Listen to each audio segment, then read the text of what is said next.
I overheard my girlfriend tell her coworker, "I'm using him until I save enough to move out. He'll never see it coming." I stepped into the room and said, "I see it now."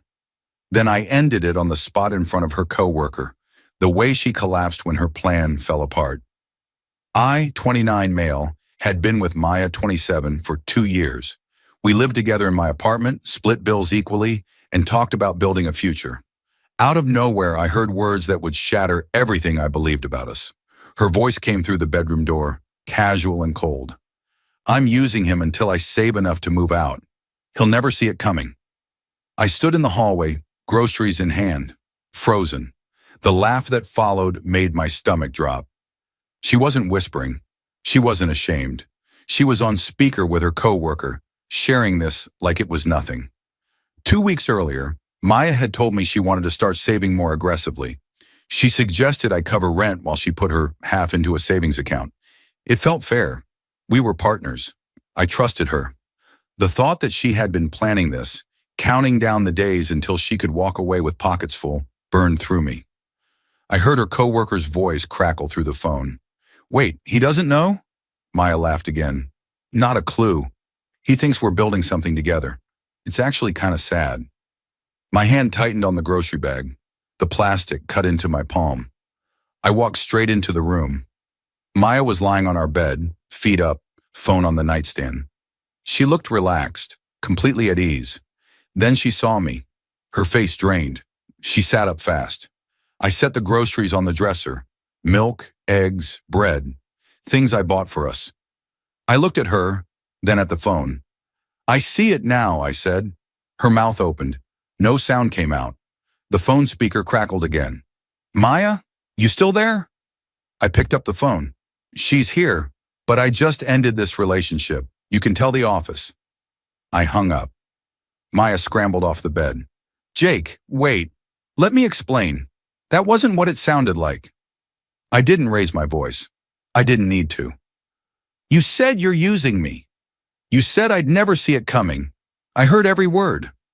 She reached for my arm. I stepped back. Her fingers curled into fists. "You weren't supposed to be home yet," she said. "Not an apology. A complaint. That's your concern right now?" Her face flushed. She tried another angle. "I was venting. People say things they don't mean when they're frustrated. You said it twice. You laughed about it." She blinked. Her jaw tightened. The mask slipped. I saw the calculation behind her eyes. She was deciding which version of herself to show me next. "Fine," she said. "You want the truth? This apartment, this relationship, it's suffocating. I needed space. I needed a plan. You can't blame me for wanting out. I can blame you for lying. I can blame you for using me while pretending we had a future." She crossed her arms. "What do you want, Jake? An apology? You won't get one. I did what I had to do." I stared at her. 2 years. 2 years of shared meals, late-night conversations, plans we sketched out together. All of it fake. "You need to leave," I said. Her eyes widened. "What?" "This is my apartment. My name is on the lease. You need to leave tonight." She laughed. It sounded shrill. "You can't just kick me out. I live here." "You were planning to leave anyway. Consider this the express version." Her face twisted. "You're being ridiculous. Where am I supposed to go?" "That's not my problem anymore." She lunged forward, voice rising. "You can't do this. I have rights. I pay bills here. You stopped paying rent 2 weeks ago. Remember? You wanted to save. Congratulations. Now save somewhere else." Her hands shook. She grabbed her phone, fingers flying across the screen. "I'm calling someone. You'll regret this. Call whoever you want, but you're leaving." She stood there, chest heaving, eyes wet with fury, not sadness. She wasn't crying over us. She was angry her plan fell apart. That's what hurt the most. She wasn't sorry. She was inconvenienced. I walked out of the room. I sat on the couch and waited. She stayed in the bedroom for 20 minutes. I heard drawers slamming, hangers scraping. When she came out, she had a duffel bag over her shoulder. Her face was red, eyes hard. "This isn't over," she said. "Yes, it is." She left. The door slammed so hard the frame rattled. I sat there staring at the closed door, Groceries still on the kitchen counter. The milk would spoil if I didn't put it away. I stood, walked to the kitchen, and unpacked everything, one item at a time. By 9:47 p.m., my phone started buzzing. Text from Maya, 12 in a row. You're overreacting. I didn't mean it the way it sounded. Can we please talk about this like adults? You're throwing away 2 years over a misunderstanding. I didn't reply. The text kept coming. I'm staying at Rachel's. I'll come get my stuff tomorrow. You owe me a real conversation. Fine. Be a child about it.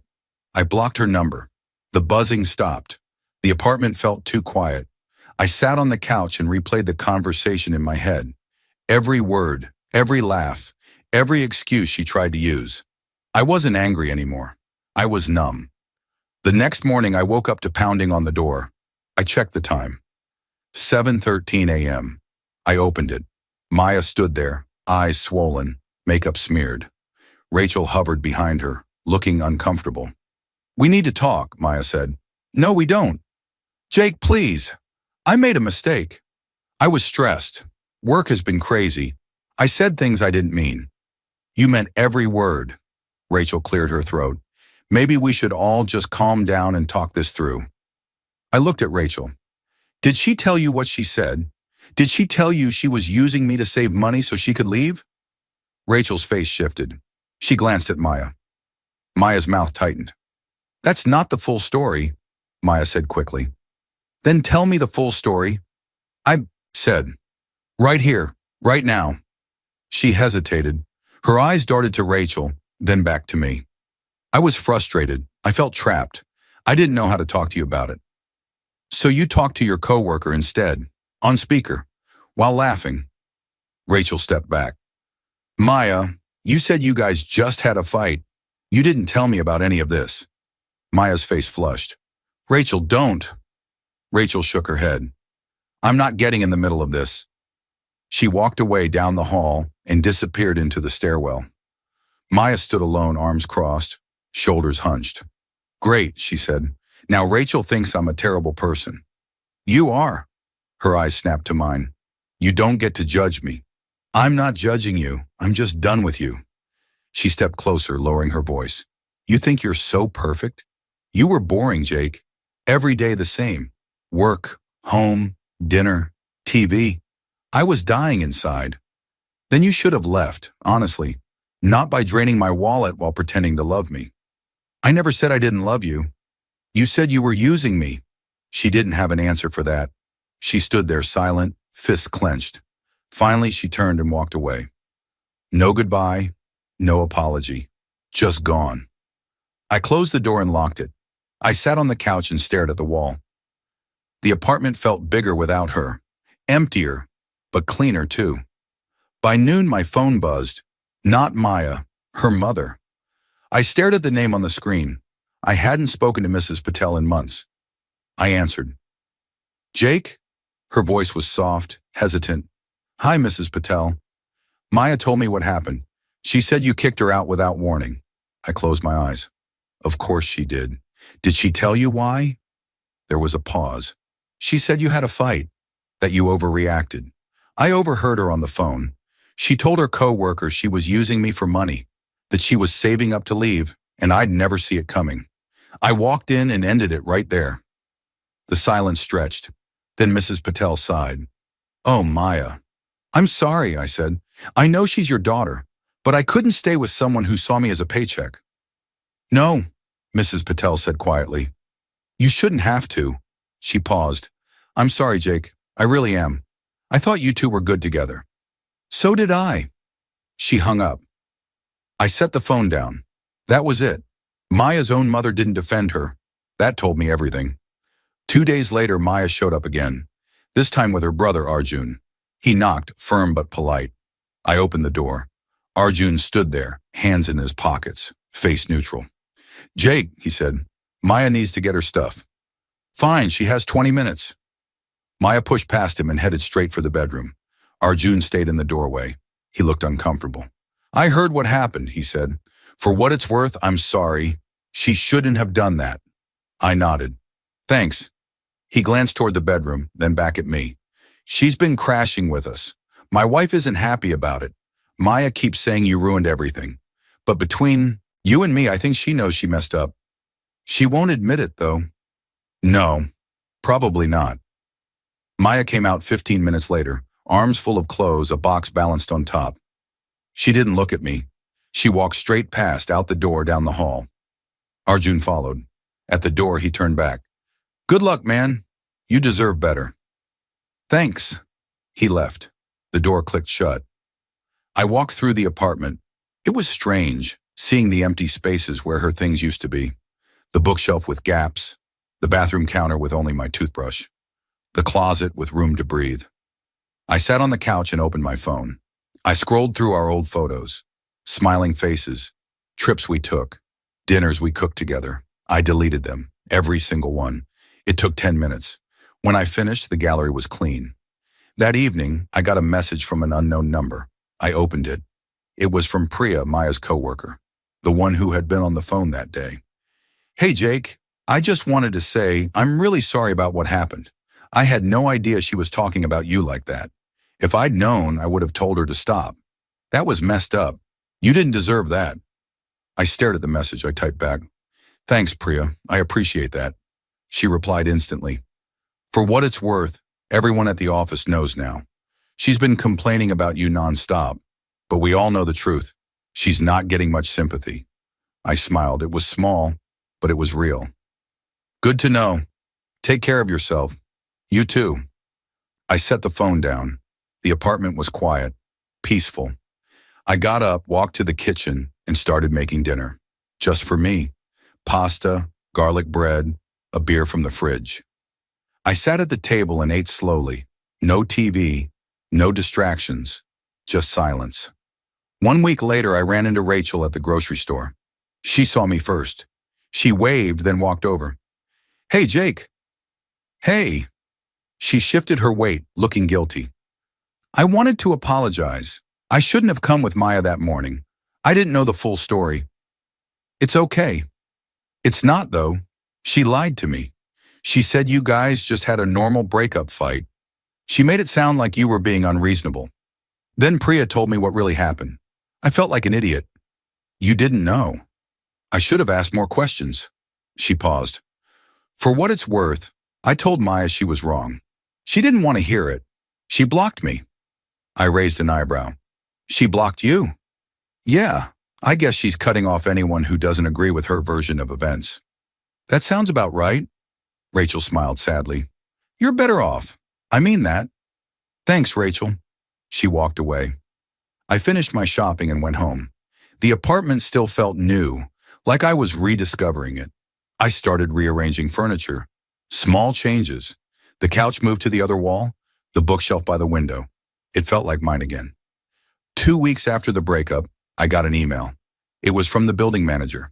The subject line read, Security Deposit Refund Request. I opened it. Maya had filed a claim saying she was entitled to half the security deposit because she lived there. I forwarded the email to my lawyer friend, Ben. He called me an hour later. She has no case, Ben said. Your name is on the lease. She was never added as a tenant. She has no legal claim to the deposit. Can she still cause problems? She can try, but if she pushes it, I'll send her a letter. That usually shuts this kind of thing down. Do it. Ben sent the letter the next day. Maya never responded. The claim disappeared. I got a follow-up email from the building manager saying the matter was closed. 3 weeks in, I started feeling normal again. I went out with friends. I started running in the mornings. I cleaned out the closet and donated her leftover stuff to charity. Slowly, the weight lifted. One night, I got a message from Maya. Somehow, she'd gotten through the block. The message was long, rambling, full of excuses and half apologies. I know I hurt you. I was scared and stupid. I didn't know how to handle my feelings. I should have been honest. I miss you. I miss us. Can we please try again? I read it twice, then I deleted it. I didn't block her again. I didn't need to. I knew she wouldn't reach out a second time. She'd gotten her answer. 1 month after the breakup, I went to a friend's birthday party. I wasn't looking for anyone.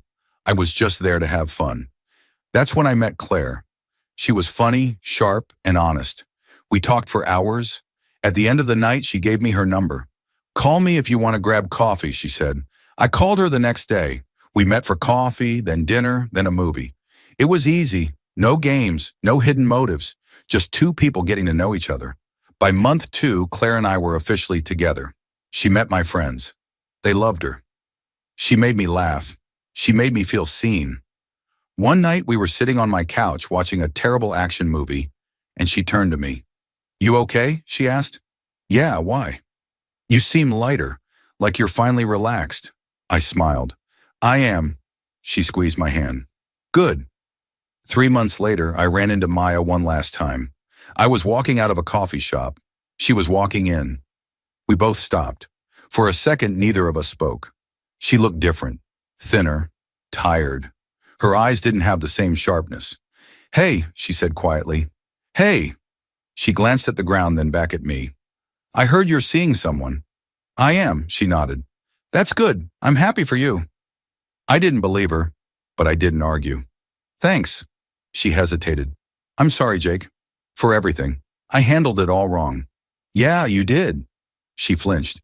I know I don't deserve forgiveness, but I needed to say it. Okay. She walked past me into the coffee shop. I stood there for a moment, then kept walking. I didn't look back. That night, Claire asked me how my day was. I told her about running into Maya.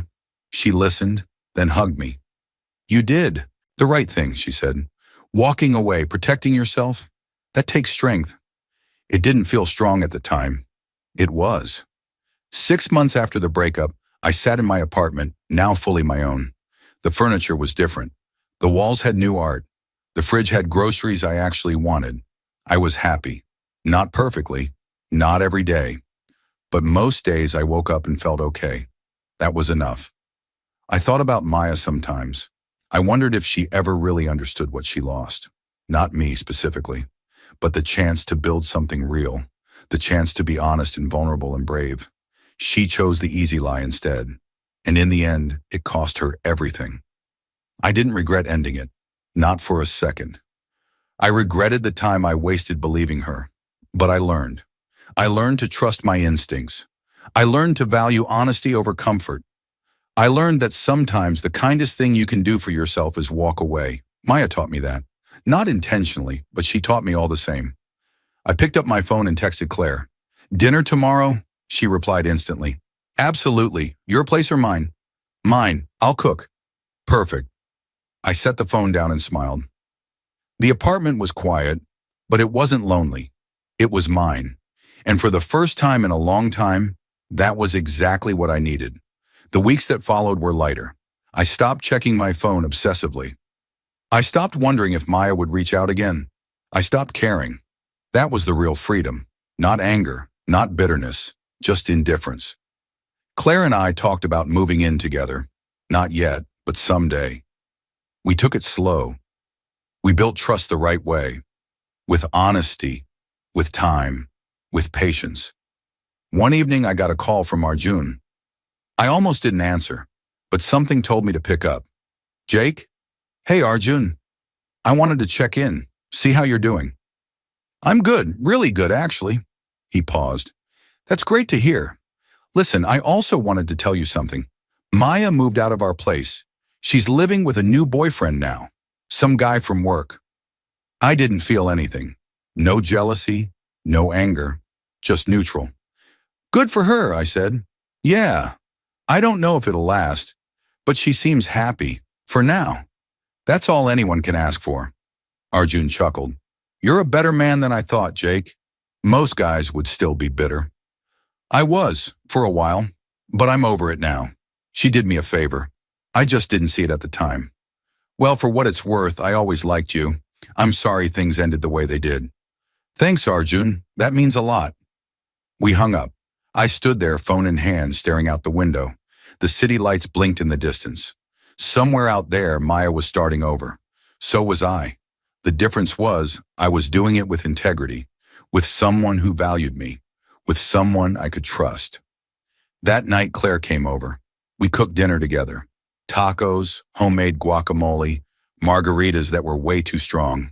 We laughed, we talked. We danced in the kitchen too. Bad 90s music. It was perfect. Later, as we sat on the couch, Claire leaned against me. "You know what I love about you?" she said. "What?" "You're real. You don't play games. You just say what you mean." I kissed the top of her head. "I learned that the hard way." "Well, I'm glad you did." We sat there in comfortable silence. The TV played quietly in the background. The apartment smelled like lime and cilantro. Everything felt right. For the first time in months, maybe years, I felt like I was exactly where I was supposed to be. Maya was gone. The hurt was gone. The anger was gone. All that remained was clarity and peace, and the knowledge that I had done the right thing. I had protected myself. I had demanded respect. I had walked away from someone who didn't value me, and in doing so, I had found someone who did. 6 months turned into a year. Claire and I moved in together. We got a dog, a golden retriever named Charlie. We took weekend trips. We built routines. We built a life. I never heard from Maya again. I didn't need to. That chapter was closed. The book was on the shelf. And I was writing a new story now. A better one. One where I wasn't a side character in someone else's plan.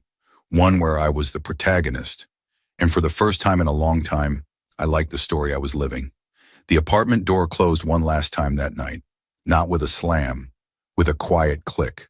The sound of finality, the sound of peace, the sound of a man who had learned to value himself and refused to settle for anything less. I stood there, Charlie at my feet, Claire in the kitchen humming to herself, and I smiled. This was home. This was real. This was worth protecting, and I would never let anyone take it for granted again.